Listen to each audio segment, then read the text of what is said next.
আসসালামু আলাইকুম dear friends, welcome to বিজয় বায়ান্ন বাংলা টাইপিং টিউটোরিয়ালের পার্ট 2। বন্ধুরা, আজকে আমরা শিখব ব্যঞ্জনবর্ণ টাইপিং। তার আগে প্রথম পার্ট 1 এ আমরা শিখেছিলাম স্বরবর্ণ টাইপিং এবং স্বরবর্ণের কার চিহ্নের ব্যবহার, কার চিহ্নগুলো কিভাবে টাইপিং করতে হয়। বন্ধুরা, ভিডিওটি শুরু করার আগে আমাদের চ্যানেলটি যারা সাবস্ক্রাইব করেনি অবশ্যই চ্যানেলটি সাবস্ক্রাইব করে নেবেন এবং প্রথম পর্বে স্বরবর্ণ টাইপিং এর যে ভিডিওটি এটি দেওয়া আছে, এটি অবশ্যই একবার দেখে নেবেন। যারা বিজয় বাংলা টাইপিং এ প্রফেশনাল ভাবে বাংলা টাইপিং শিখতে চাচ্ছেন তাদের জন্য অবশ্যই বিজয় বায়ান্ন অত্যন্ত গুরুত্বপূর্ণ। বিজয় বায়ান্ন আপনাকে অবশ্যই শিখতে হবে যদি আপনি প্রফেশনাল ভাবে বাংলা টাইপিং শিখতে চান। বন্ধুরা, বিজয় বায়ান্ন দিয়ে টাইপিং করার জন্য প্রথমে কিছু সেটিং করে নিতে হবে, যেগুলো আমরা পার্ট 1 এ আলোচনা করেছিলাম। তারপরেও এই পর্বে আবার নতুন করে একটু বলে দিচ্ছি। আপনাদের টাইপিং এর জন্য প্রথমেই বিজয় বায়ান্নর যে পপ আপটি আছে, বারটি আছে, এটি পিন করে নেবেন উপরে। নিয়ে আপনার এখানে ইংলিশ ডিফল্ট ভাবে সিলেক্ট করা আছে, আপনারা এখানে ইউনিকোড সিলেক্ট করে নেবেন এবং সোনার বাংলা ফন্টটি সিলেক্ট করে নেবেন ফন্ট থেকে। সিলেক্ট করার পর আপনারা এখানে নিচে টাইপিং করবেন। আজকে আমরা ব্যঞ্জন বর্ণগুলো কিভাবে টাইপিং করব আমরা একটু দেখে নিই। প্রথমে ক টাইপিং করব। কিভাবে ক টাইপিং করতে হবে, আপনি কিবোর্ডের দিকে লক্ষ্য করলে খেয়াল করবেন। কিবোর্ডের দিকে যদি আপনি লক্ষ্য করেন, আমি একটি কিবোর্ড এখানে ওপেন করছি। আপনি এখানে কিবোর্ডের দিকে লক্ষ্য করলে দেখবেন ক বর্ণটি কোথায় আছে।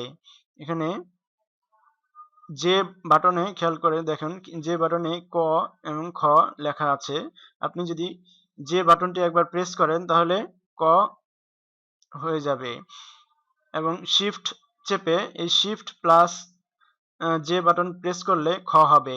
অর্থাৎ আপনি নিচের যে বর্ণটি সেটি টাইপিং করার জন্য শুধু যে বাটনটি প্রেস করলে নিচের বর্ণটি টাইপিং হবে এবং উপরের বর্ণটি শিফট প্লাস যে প্রেস করলে উপরের বর্ণটি টাইপিং হবে। সেম একইভাবে প্রতিটি কিতে দেখতে পাচ্ছেন উপরে একটি বর্ণ এবং নিচের একটি বর্ণ রয়েছে। নিচের বর্ণটি টাইপিং এর জন্য শুধু ওই বাটনটি প্রেস করলেই একবার টাইপিং হয়ে যাবে, আর উপরের বর্ণটি টাইপিং করার জন্য শিফট প্লাস বাটন প্রেস করতে হবে, ওই বাটনটি প্রেস করতে হবে। তাহলে চলুন আমরা দেখি কিভাবে টাইপিং করব।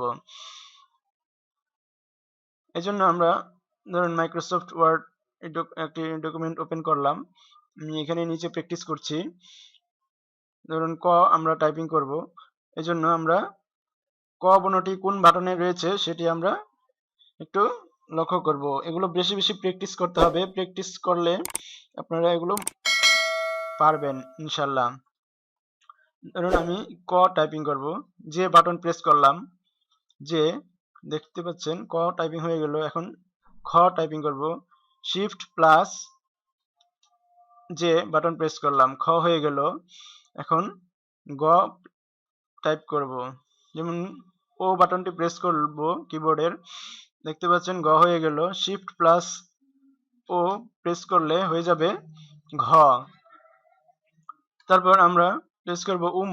আপনি কিবোর্ডের দিকে লক্ষ্য করলে দেখবেন যে কিউ বাটনে উম রয়েছে নিচে, তাহলে কিউ বাটনটি একবার প্রেস করলে উম হয়ে যাবে। ওয়াই বাটনটি প্রেস করলে হবে চ, ওয়াই বাটন দেখতে পাচ্ছেন চ এবং ছ রয়েছে, তাহলে শিফট প্লাস ওয়াই প্রেস করলে ছ হয়ে যাবে। তারপর ইউ বাটনে দেখতে পাচ্ছেন জ, তাহলে আমরা ইউ বাটনটি প্রেস করছি, দেখতে পাচ্ছেন জ হয়ে গেল। তারপর শিফট প্লাস ইউ প্রেস করলে ঝ হবে, কারণ ঝ হচ্ছে উপরে রয়েছে। তারপর ইয়, যেমন আই বাটনে দেখতে পাচ্ছেন উপরে ইয় রয়েছে, তারপর শিফট প্লাস আই প্রেস করলে ইয় হবে। আমরা তারপরে প্রেস করব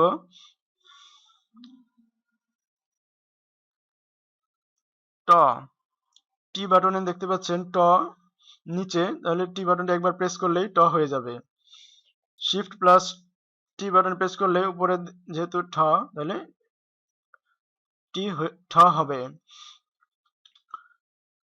তারপর ড বাটনটি দেখতে পাচ্ছেন ই বাটনে, তাহলে ই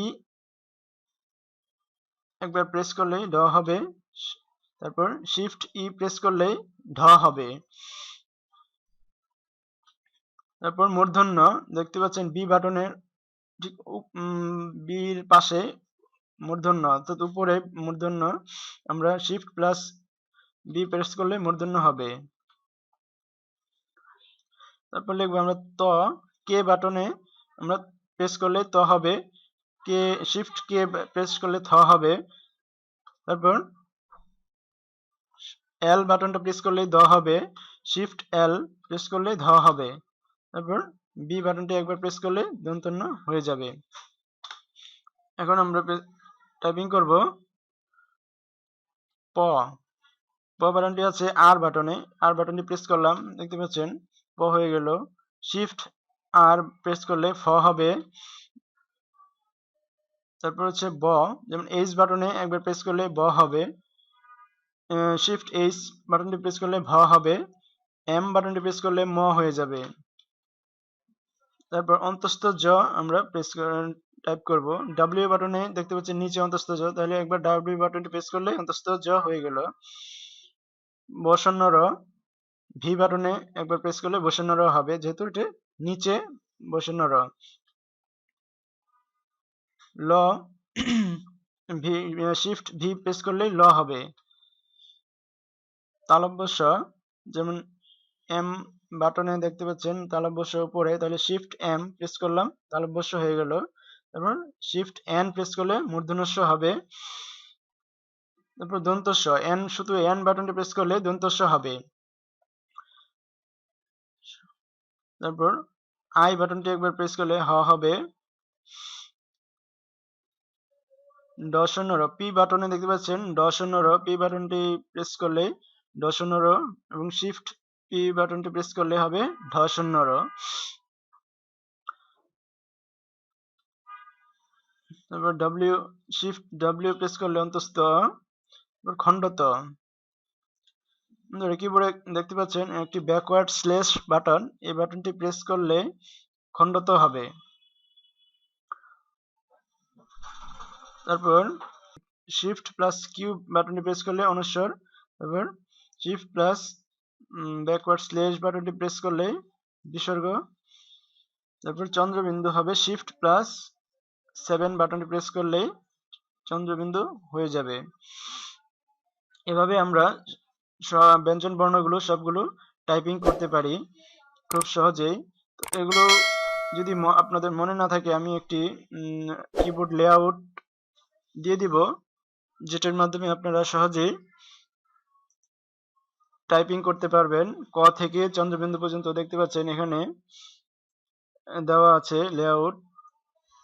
এই শীটটি আপনাদের ভিডিও ডিসক্রিপশনে দিয়ে দেব, আপনারা এখান থেকে লিঙ্কটি ডাউনলোড করে এই পিডিএফ ফাইলটি ডাউনলোড করে নেবেন এবং দেখে দেখে প্র্যাকটিস করবেন। বেশি বেশি প্র্যাকটিস করতে হবে। Practice makes a man perfect, কারণ প্র্যাকটিসের কোনো বিকল্প নাই। আপনি যত প্র্যাকটিস করবেন তত এগুলো আপনার মনে থাকবে।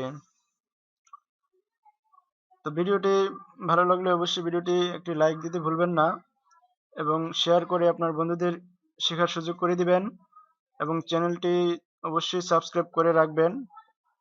আমাদের পরবর্তী ভিডিওতে থাকবে কার চিহ্নের ব্যবহার, যুক্ত বর্ণ কিভাবে টাইপিং করতে হবে। তো ভিডিওটি এই পর্যন্তই।